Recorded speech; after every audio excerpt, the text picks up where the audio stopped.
नमस्कार दोस्तों, स्वागत है आप सभी का आपके अपने चैनल मूव ऑन स्टडी में। आज मैं आप लोगों के सामने क्लास 10th का झारखंड एकेडमिक काउंसिल के द्वारा नहीं friend Jharkhand council of educational research and training Ranchi के द्वारा आप लोगों के सामने सेकेंड टर्मिनल एग्जामिनेशन यानी फ्रेंड्स सेकेंड टर्मिनल एग्जामिनेशन 2021-22 के लिए मॉडल सेट नंबर डाला गया, जो कि सेट नंबर 2 में अभी आप लोग को बताने जा रहा हूँ। इससे पहले वीडियो में मैंने फर्स्ट सेट बता चुका हूँ, तो फ्रेंड्स आप लोग देख सकते हैं। तो क्लियर है फ्रेंड्स। सबसे पहले मैं आप लोगों को मैं बता देता हूं, इसमें टोटल जो प्रश्न होंगे, कुल प्रश्नों की संख्या फ्रेंड्स 19 होंगे। कितना होगा फ्रेंड्स? 19 होंगे। अब देखिए इसे 3 कैटेगरी में बांटा गया। कैटेगरी 1 जो होगा ना वह आप लोग को 2 मार्क्स का होगा। क्लियर है। कैटेगरी बी जो होगा ना वह 3 मार्क्स का होगा और कैटेगरी सी जो होगा ना वो 5 मार्क्स का होगा। क्लियर है। अब देखिए जो 2 मार्क्स का जो क्वेश्चन है कुल 5 होंगे। कितना होंगे फ्रेंड्स? 5 होंगे। क्लियर है। उसके साथ साथ देखिए और जो 3 मार्क्स का जो क्वेश्चन होगा फ्रेंड्स, 3 मार्क्स का जो क्वेश्चन होगा वह भी आप लोगों के लिए 5 होंगे। कितना होगा फ्रेंड्स? 5 होंगे। और जो 5 नंबर का जो क्वेश्चन है वो 3 होंगे। यानी फ्रेंड्स देखिए मैं बताता हूँ फिर से, टोटल मार्क्स 40 का एग्जाम होगा, जिसमें सबसे पहले कैटेगरी 1 में आपका 2 मार्क्स का होगा, कैटेगरी बी में 3 मार्क्स का होगा और कैटेगरी सी में 5 मार्क्स का होगा। तो 2 मार्क्स का संख्या कुल 5 होगा, 3 मार्क्स का क्वेश्चन का संख्या कुल 5 होगा और 5 मार्क्स की संख्या कुल होगा 3। तो आप लोग यहाँ से निकाल सकते हैं। देखिए यहाँ पे 10 आ गया फ्रेंड्स, यहाँ पे कितना 15 आ गया, यहाँ भी 15 आ गया, 15 15 30 40, यानी इस प्रकार आप लोग का कुल 40 मार्क्स का एग्जाम होगा। ठीक है, ये आप लोग ध्यान में रखेंगे। 2 नंबर का क्वेश्चन 5 रहेगा, 3 नंबर का क्वेश्चन 5 रहेगा और 5 नंबर का क्वेश्चन 3 रहेगा। इस प्रकार है। क्लियर है। तो चलिए मैं स्टार्ट करता हूँ अपने सेट नंबर 1 का सेक्शन नंबर ए, यानी 5 क्वेश्चन और सभी क्वेश्चन 2 2 मार्क्स। क्लियर है। तो स्टार्ट। पहला क्वेश्चन, विद्युत धारा का एसआई मात्रक क्या है? यानी फ्रेंड्स क्वेश्चन ये बोल रहा है विद्युत धारा का एसआई मात्रक क्या है? किसी चालक में विद्युत धारा मापने के लिए किस उपकरण का उपयोग किया था? फ्रेंड्स मैं आप लोगों को आंसर बताता हूँ। सबसे पहले ध्यान देखिए, विद्युत धारा का जो एसआई मात्रक होता है वह एम्पियर होता है। यानी फ्रेंड्स विद्युत धारा का एसआई मात्रक एम्पियर होता है। एम्पियर। क्लियर है। विद्युत धारा कैसे मात्रा एम्पियर होता है। अब सेकंड क्वेश्चन क्या लिख रहा है देखिए, आप लोग के लिए सामने पूरे विस्तार पूरे बता। किसी चालक में विद्युत धारा मापने के लिए किसका उपयोग किया था? फ्रेंड्स किसी चालक में विद्युत धारा मापने के लिए सिंपल वे में ध्यान रखिएगा किसका यूज किया था, आप लोगों को पता है बिल्कुल सही।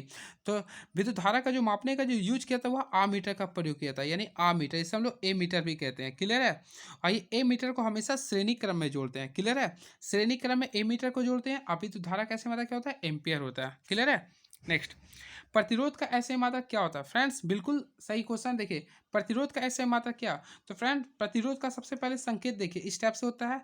इसका जो ऐसा मात्रक होता है वह ओम होता है। ओम को हम लोग इस टाइप से भी लिखते हैं। क्लियर है। देखिए ये ओम का ये सिंबल है और ओम इसे लिखते हैं। ठीक है।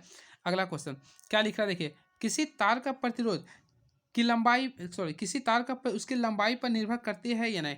तो फ्रेंड्स किसी तार का उसकी लंबाई पे डिपेंड करती है, क्योंकि प्रतिरोध जो होता है उसका लंबाई बढ़ने से बढ़ता है, यानी resistance is directly proportional to length, यानी कि लंबाई बढ़ने से ही बढ़ती है, यानी कि निर्भर करती है। यानी इसका आंसर होगा हाँ। ठीक है, देख लीजिए आप लोग क्वेश्चन, यानी करती है, यानी इसका आंसर होगा हाँ। ठीक है, क्योंकि R is directly proportional to length. Next, दो ऐसे धातुओं का नाम बताइए जिसे आसानी से चाकू से काटा जा सकता है। तो दो ऐसा धातु देखिए, सबसे पहले याद रखिए इसका कंसेप्ट मैं बताता हूँ। ऐसा धातु जिसके लास्ट में संयोजकता एक आता है, जैसे कि आपका हो गया लिथियम, उसके साथ साथ पोटासियम, उसके साथ सोडियम, ये तीनों के लास्ट में एक आता है। कितना आता है फ्रेंड्स? एक। तो ये तीनों एक ऐसा धातु है जिसे चाकू से आसानी से काटा जा सकता है। क्लियर है। नेक्स्ट, अब लिख रहा क्वेश्चन ध्यान दीजिए फ्रेंड्स, काफी महत्वपूर्ण क्वेश्चन है आप लोगों के एग्जामिनेशन के लिए। क्या लिख रहा? CH3CO, ध्यान दीजिए क्वेश्चन फ्रेंड्स काफी महत्वपूर्ण है ये। CH3CO में CH3CO तथा C2H2, देखिए डबल क्वेश्चन दिया फ्रेंड्स, काफी महत्वपूर्ण है। C2H2 में कौन सा प्रक्रियात्मक समूह स्थित है? सबसे पहले देखिए फ्रेंड्स, पहला क्वेश्चन मैं बता रहा हूँ, देखिए ध्यान से लिखिए रहा हूँ, CH3COCH3। अब देखिएगा बिल्कुल सही। तो इसमें जहाँ पे गोल कर रहा हूँ ध्यान दीजिएगा, इसमें फ्रेंड्स CO, देखिए CO यानी फ्रेंड्स ये जो होता है ये कीटोन का ग्रुप है, यानी कि पहला का जो आंसर होगा वह कीटोन होगा, यानी पहला का प्रक्रियात्मक समूह क्या है फ्रेंड्स? कीटोन है। क्लियर है। अब दूसरा क्या लिखूंगा देखिए, समझ में आ गया बिल्कुल। सेकेंड C2H4 है। देखिए मैं बताना चाह रहा हूँ C2H4 है। तो फ्रेंड देखिए सबसे पहले ये C2H4 है, देखिए CnH2n का फार्मूला बेस्ड है, यानी अल्कीन का ये। तो इसका जो प्रक्रियात्मक समूह होगा फ्रेंड्स एल्कीन होगा, और इसका नाम नाम क्या है? C2, यानी इथिन है। क्या है फ्रेंड्स? इथिन है। क्लियर है। नेक्स्ट, जीवाश्म में क्या है? फ्रेंड्स जीवाश्म में क्या है ये आप लोग को लिखने वाला क्वेश्चन आप लोग लिखेंगे। जीवाश्म में क्या होता है?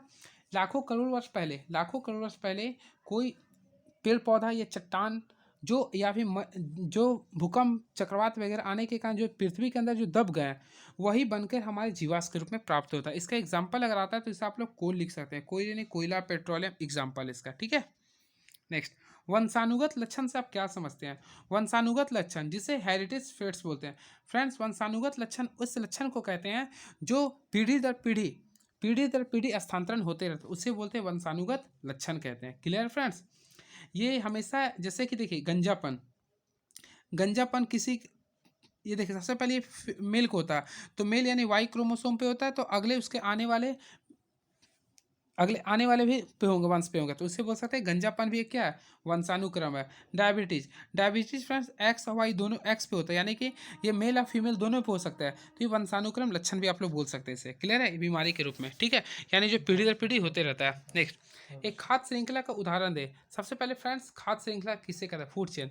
देखिए, किसी खाद्य श्रृंखला के विभिन्न चरणों या स्तरों को पोषी स्तर का खाद्य श्रृंखला समझिए। सबसे पहले देखिए, हरा घास है, तो हरे घास को कौन खाता है फ्रेंड्स? हिरन खाता है। कौन खाता है फ्रेंड्स?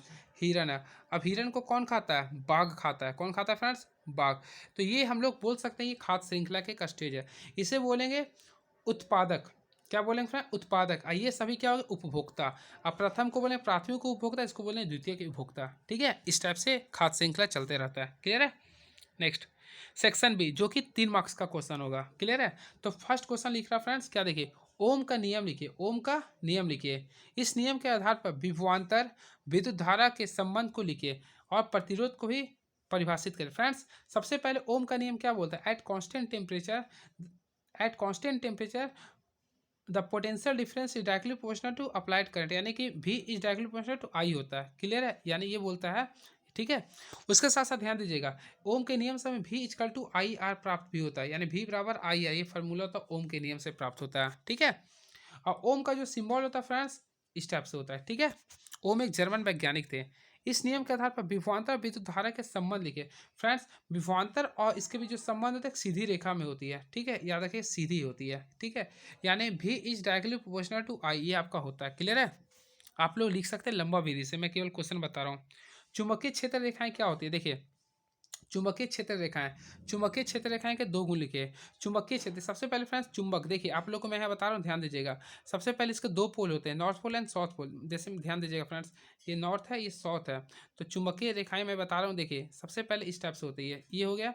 तो देखिए इसमें ध्यान देखिएगा, यहाँ से और यहाँ से मान लीजिए चल रही है इस टाइप से, जो इससे बोलता है चुंबकीय रेखा, यानी कि देखिए इस टाइप से चलता रहता है, ठीक है, इसे बोलता है चुंबकीय क्षेत्र रेखा, ठीक है। अब बोले इसके 2 गुण लिखे। सबसे पहले अस्थाई होते हैं, क्या होते हैं फ्रेंड्स? अस्थाई होते हैं, इसमें अट्रैक्शन का गुण होते हैं, और इसमें 2 चुंबकीय क्षेत्र रेखाएं कभी आपस में एक दूसरे को प्रतिच्छेद नहीं करते, इसे ही आप लिख सकते हैं। क्लियर है? नेक्स्ट, क्या लिख रहा है? संक्षारण किसे कहते हैं? फ्रेंड्स, संक्षारण किसे कहते हैं? संक्षारण क्या होता है? जब कोई धातु पर जंग लगता है या फिर वायु या नमी के संपर्क में आता है तो वह वस्तु संक्षारित होती है, इसी गुण को बोलते हैं संक्षारण, ठीक है। इसके उपाय क्या होता है फ्रेंड्स? सबसे पहले यशद लेपन करके या फिर जस्ता लेपन करके कर सकते हैं, या फिर पेंट करके, ये इसका उपाय हो सकता है। क्लियर है? नेक्स्ट, संतृप्त और असंतृप्त हाइड्रोकार्बन अंतर स्पष्ट करें। संतृप्त हाइड्रोकार्बन यानी सैचुरेटेड हाइड्रोकार्बन, असंतृप्त यानी अनसैचुरेटेड। संतृप्त हाइड्रोकार्बन उसे कहते हैं जिसमें कार्बन कार्बन परमाणुओं के बीच में अगर एकल बंधन होता है उसे बोलते हैं संतृप्त हाइड्रोकार्बन। इसका सामान्य सूत्र क्या होता है फ्रेंड? CnH2n+1 होता है। क्लियर है? ये होता है इसका सूत्र, ठीक है। अब नेक्स्ट, सॉरी, CnH2n+2 होता है। Clear friends? असंतृप्त हाइड्रोकार्बन उसे कहते हैं, देखिए जो जिसमें जिसमें कार्बन कार्बन डबल बॉन्ड हो या कार्बन कार्बन ट्रिपल बॉन्ड, उसे बोले असंतृप्त हाइड्रोकार्बन। क्लियर है? अब इसका जो सूत्र, इसमें 2 होते हैं, द्विबंध वाले को बोलते हैं एल्कीन और त्रिबंध वाले को बोलते हैं एल्काइन। क्लियर है? नेक्स्ट, जैव आवर्धन क्या है? बायोलॉजिकल मैग्निफिकेशन, इसे लिखना है। फिर देखिए, एक पारितंत्र में ऊर्जा के प्रवाह का एक चित्र बनाइए, ठीक है फ्रेंड्स। इसके बाद नेक्स्ट क्वेश्चन है, मेंडल ने अपने प्रयोग के लिए मटर के पौधे का चयन क्यों किया? इसे लिखना है आप लोग को। नेक्स्ट, ये क्वेश्चन था आप लोग का फ्रेंड्स, देखिए आप लोग का ये जो क्वेश्चन जो दिया गया था ये आप लोग के लिए काफ़ी महत्वपूर्ण था, जो 3 मार्क्स का क्वेश्चन था। अब देखिए इसके बाद नेक्स्ट क्वेश्चन आ रहा सेक्शन से, एक विद्युत परिपथ के 3 प्रतिरोधों का जिसका प्रतिरोध R1 R2 R3 है को पार्श्व क्रम में जोड़ा जाता है तो इसका समतुल्य प्रतिरोध का व्यंजक प्राप्त कर, यानी फ्रेंड्स आप लोग को पार्श्व क्रम संयोजन का जो फॉर्मूला होता है 1/Rp इक्वल टू होता है friends 1/R1 plus 1/R2 plus 1/R3 को सिद्ध करना है। ये आप लोगों के लिए क्वेश्चन है, क्लियर है। नेक्स्ट 5 नंबर का है ये, विद्युत मोटर क्या है। विद्युत मोटर क्या है, देखिए इसमें ध्यान दीजिए, सॉरी मैं नहीं बताया था, किन्हीं 3 प्रश्नों को ही उत्तर देना है, क्लियर। इसमें से किसी 3 का ही देना है। विद्युत मोटर क्या है, इसका सिद्धांत लिखिए, एक विद्युत मोटर का नामांकित चित्र बनाइए एवं इसके 2 उपयोग लिखिए, ये क्वेश्चन है। नेक्स्ट, समावेयता क्या है, पेंटेन के समावेय को नाम एवं संरचना सूत्र लिखें, ये क्वेश्चन है। नेक्स्ट, ओजोन क्या है, तो ओजोन क्या, ओजोन O3 सूत्र होता है, इसी बारे में लिखना है। यह किसी पारितंत्र को किस प्रकार प्रभावित करता है, ओजोन परत के क्षय को कम करने के लिए क्या कदम उठाए गए हैं, ये आपको लिखना है। और लास्ट, मानव में बच्चे का लिंग निर्धारण कैसे होता है। यानी फ्रेंड्स देखिए, सबसे पहले मैं बताता हूँ, यानी इस ये जो आप लोग को सेक्शन सी में जो क्वेश्चन दिया है, स्कूल क्वेश्चन 5 दिया गया है, लेकिन 5 में से आप लोग केवल 3 लिखना था, ठीक है। और इसमें जो लिखा हो यानी सेक्शन 2 में, इसमें कुल क्वेश्चन की संख्या देखिए, इसमें भी जो दिया है इसमें आप लोग को मात्र 5 लिखना है। तो इस प्रकार आप लोग का ये क्वेश्चन आएगा एग्जाम में, ठीक है। तो चलिए आप लोग हमारे चैनल को सब्सक्राइब कर लीजिए, और भी आप लोग को पल पल जुड़ी हर न्यूज़ को मैं बताता रहूँगा। चलिए, थैंक यू सो मच।